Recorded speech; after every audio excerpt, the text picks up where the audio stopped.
Hey guys, welcome back to Jody Hughes Music, and today we're going to learn yet another jazz lick. So let's just jump right into it. It's basically going to take you through a 5-to-1 type of chord change because, once again, that's one of the most useful places to put licks because it's probably the most used chord progression in all of music is a 5-to-1. In jazz, sometimes they use a 2-5-1, but when you get down to the most bare bones fundamentals, it's just a 5-to-1.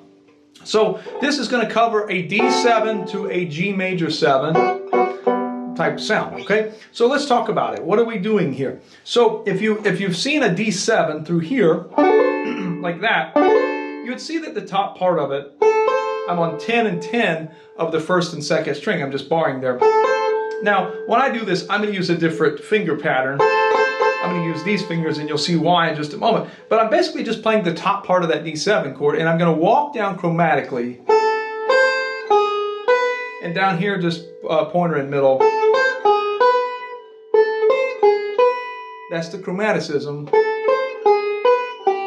Now, when you get to there, you're not going to go to that note. That would be kind of really out of key there.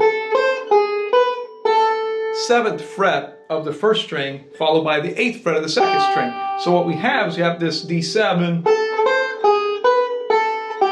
walking down. 1 and 2 and 3 and it's straight 8th notes. So once again, you're on the 10th fret of the second string, 10th fret of the first string, walk down. And then this time you're going to reverse it. 7th fret of the first string, 8th fret. Now here, you're going to be on the 9th fret of the third string. I'm just playing with my thumb. And then up to an F natural. Now,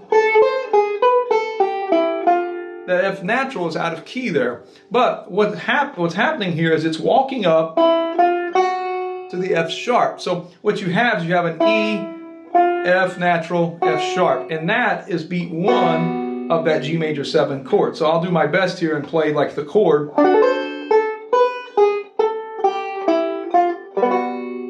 Those are me playing the bass lines. You have,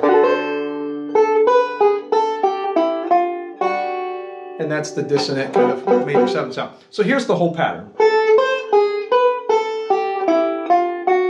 And when I get to there, I'm on my 1, the major 7th of the 1 chord of G major. So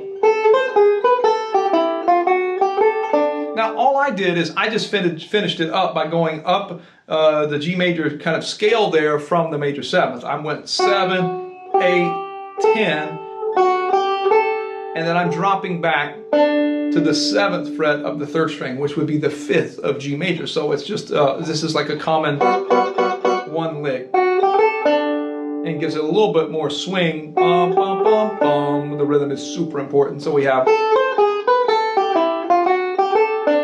And that's the whole thing. Now, the thing that you want to practice is you want to practice it in multiple keys.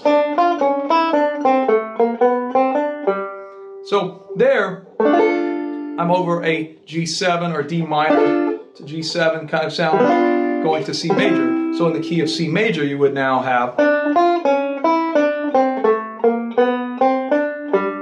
And...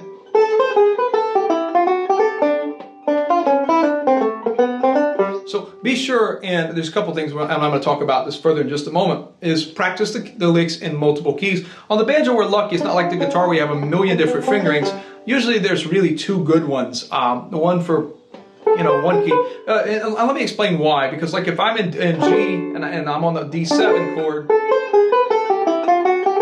and I want to go to the D minor, let's say the key of C, I don't want to have to run all the way down here and do... I can say. So you at least want to know 2 different fingerings for each lick that you learn. That's super important. Now, what I want to do is go and break the lick down even further for you. So if I look at this from a numerical point of view, I'm thinking in terms of the chord now. This is the 5th to the flatted 7th of D7. And you could argue that that's like a sharp 11 or sharp 5, however you... Yeah.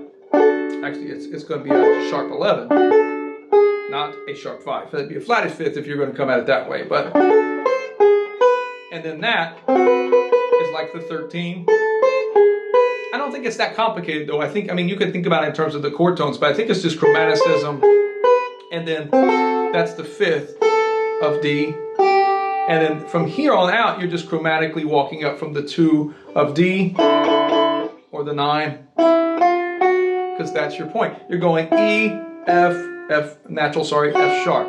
And that's just the...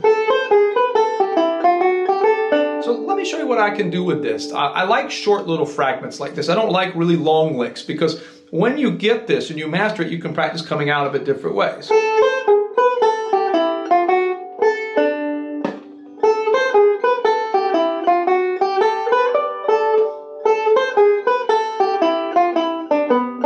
Now there I just changed it up completely. I went back down. And maybe even down a scale, and then that lands you on the 5th of the G. And I would say that is the thing you want to get out of these videos is, and hopefully I'm sharing this with you, is how to do more with the lick other than just learn the lick. And even this, like I would say even this is a piece. My own instructor called these Lego pieces. And memorize short fragments in Lego pieces and figure out a million different ways of coming in and out of them. So this time, instead of following the lick, I might go up.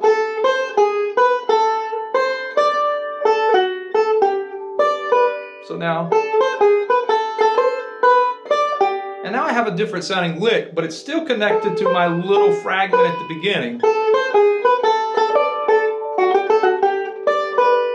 And so take that out of this video too, is what are the fragments? And you may even say this, you may even say, well, I learned this out of this video that I can go E, F to F sharp to connect me up to G major. So you can take like another lick, like some sort of other D7 lick.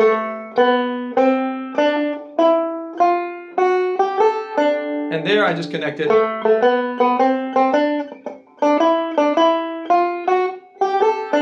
And practice using the licks in a variety of different ways. But that's all with this particular lick. That's jazz lick number 2. I hope you enjoyed it. If you have any questions, just throw them in the comments underneath. Subscribe if you like this. I'm going to keep throwing these out. There's going to be more and more of these licks. And I'd like to get some feedback from you. If you have a particular artist you want me to cover, a particular jazz artist, let me know, and I can certainly do that. All right, take care.